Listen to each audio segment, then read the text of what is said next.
नमस्कार दोस्तों।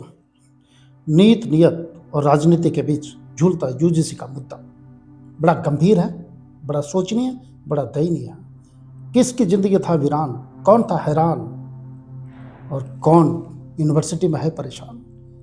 यूजीसी का बड़ा है धमाल, सरकार कर रही बड़े बड़े कमाल।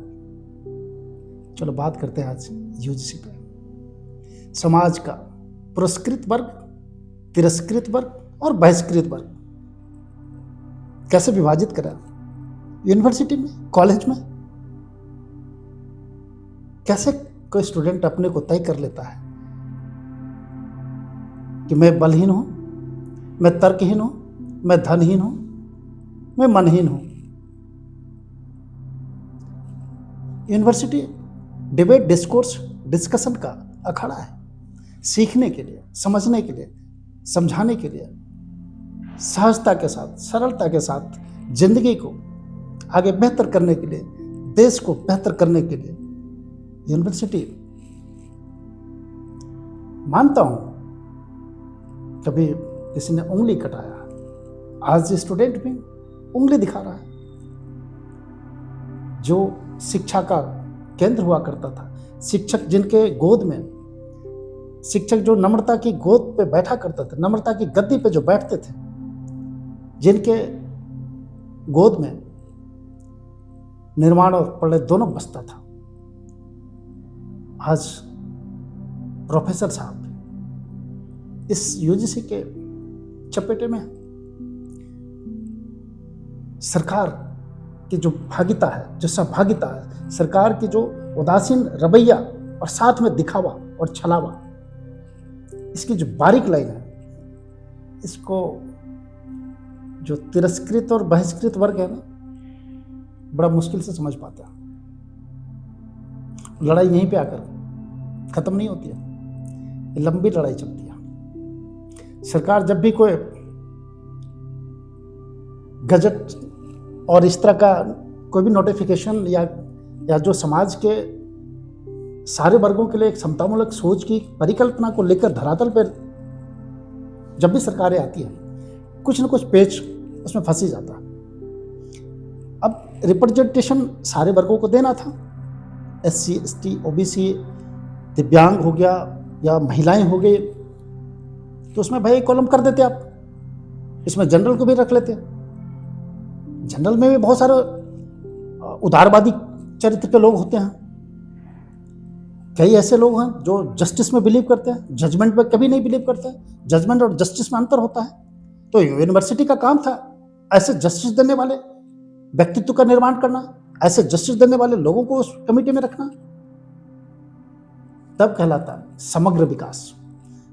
यूनिवर्सिटी में अपने तिरस्कृत, बहिष्कृत और पुरस्कृत समाज में बांट कर रखना चाहते हैं। एक्चुअली सरकार ठहरे हुए पानी में कंकड़ फेंक कर उसके हलचल को देखना चाह रही थी कि आने वाला 2-3 राज्यों में जो चुनाव है, इसको कैसे अपने पाले में किया जाए।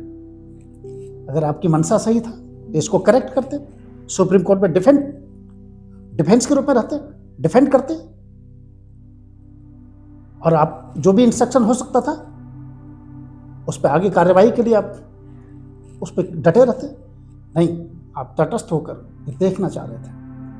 और वही तटस्थ में एक बार अब देखो, समाज के जो बच्चे, जो कल का भविष्य का, जिसके कंधों पे बहुत बड़ी जिम्मेदारी आ सकता है, जो कल के डेट में कोई पटेल बनेगा, कोई नेहरू बनेगा, कोई मोदी जी बनेंगे, कोई पता नहीं क्या क्या बनेंगे, उसी यूनिवर्सिटी से निकले हुए आज की जो मंत्रालय है, कई लोग संभाल रहे हैं। आप देश के भविष्य के साथ में क्या बेहतरी कर सकते थे?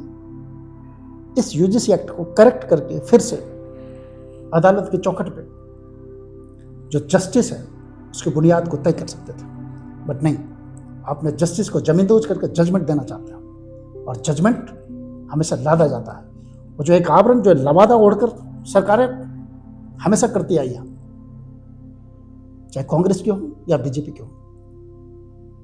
आज ओबीसी वर्ग के लोगों का 80% जो वैकेंसी है, जो आज भी लंबित है, ये सिर्फ बीजेपी के काल में तो नहीं है, कांग्रेस की काल का भी तो यही पैमाना था।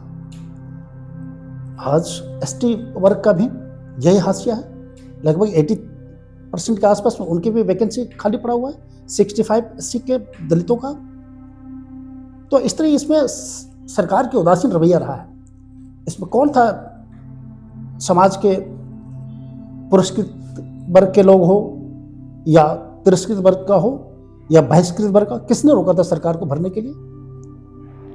आप कानून बनाएं, समतामूलक समाज की कल्पना करके उसको बेहतरी के लिए कैसे करें, इन संभावनाओं को तलाश करना चाहिए था, बट नहीं।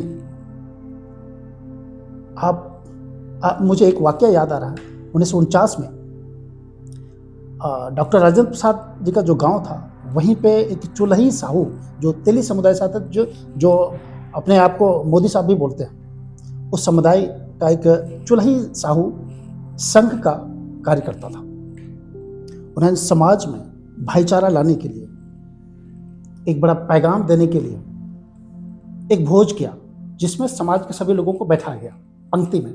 जो गांव घर में पत्तल पे लोग खाना खाते थे, और पत्तल को जो बहिष्कृत और तिरस्कृत समाज के लोग अक्सर वो अपने पत्तल दोना को लेकर जाया करते थे, और ये परंपराएं चलती आ रही थी। बट उनको बुरा लगा और उन्होंने बोला, नहीं, हम सब मिलकर एक साथ एक पंक्ति में बैठेंगे, कोई भेदभाव नहीं, आपस में बातचीत करेंगे, खाएंगे, गले लगाएंगे। ये कुछ एलिट क्लास के लोगों को जमा नहीं। और उन्होंने अपने आप को सोचा कि ये हमारा अपमान है। जिस परंपरा को हमने सदियों से चलाते आ रहे थे, उसकी काट आज किसने तय कर लिया है इस बात को, और चुलही साहू को घेरा जाता है, और चुलही साहू का दोनों कान काट दिया जाता है। अब चुलही साहू के लोग फिर बैठते हैं और संघ पे सवालिया निशान आता है कि ये तो बहुत गलत बात है, कैसे किया जाए। अब जिसने कान काटा, अब उसका भी कान काटने के बारी, उसके घर को घेरा गया, और घर में वो बंदा नहीं था, लिहाजा उसके पिताजी का दोनों कान काट लिया गया। अब ये बवाल हो गया। बवाल हुआ, पुलिस प्रशासन चौकन्ने होकर आए गांव में, और गांव में चुलही साहू को उठा कर ले गया। चुलही साहू पे केस मुकदमा चला, और चुलही साहू 4 साल तक जेल के सलाखों के पीछे रहा, और लास्ट में जजमेंट भी आया, जस्टिस नहीं आया। सवाल ये उठता है कि चुलही साहू को 4 साल जेल की सजा भुगतना पड़ा, बट समुदाय या विशेष वर्ग के हैं, या एलिट क्लास के हैं, या पुरस्कृत वर्ग के हैं, उन्हें बरी कर दिया गया। साहब, सरकार की उदासीन रवैया, जुडिशरी की उदासीन रवैया, और इसके बीच एक महीन सी लाइन, एक छोटी महीन लाइन खींची जाती है कि पलड़ा किधर भारी करना है, और फिर वहीं से गेम होता है। और ये सब होता हुआ अदालत की चौखट पे जब एक आम जनता पहुंचता है, तब अदालत की संवेदनाएं और जो सोशल इक्वेशन होता है, और सरकार का जो एक अपना बनावटी जो लबादा ओढ़े हुए हैं, उनकी कई परतें होती हैं। उन परतों को जुडिशरी में भी लोग समझते हैं, और आप तर्कहीन, बुद्धिहीन, बलहीन, तनहीन को आइडेंटिफाई करते हैं कि नहीं, कैसे सोशल जस्टिस के नाम पे सिर्फ बरगलाया जाए, चाहे सरकार कांग्रेस की हो या बीजेपी को। यूजीसी का मामला ऐसा ही बना रहा, तो यूनिवर्सिटी पढ़ाई लिखाई का अखाड़ा न होकर आज दिल्ली यूनिवर्सिटी में जिस तरह से देखने को मिला, वो एक बहुत बड़ा सवालिया निशान खड़ा करता है। माहौल बहुत बड़ी बात होती है किसी भी यूनिवर्सिटी का। कभी हम लोग सुना करते थे या जेएनयू बहुत बड़ी बात होती है, अब साधारण सा लगने लगा है। उस जज्बे को सलाम जिसने उसको जिया था। Thank you so much.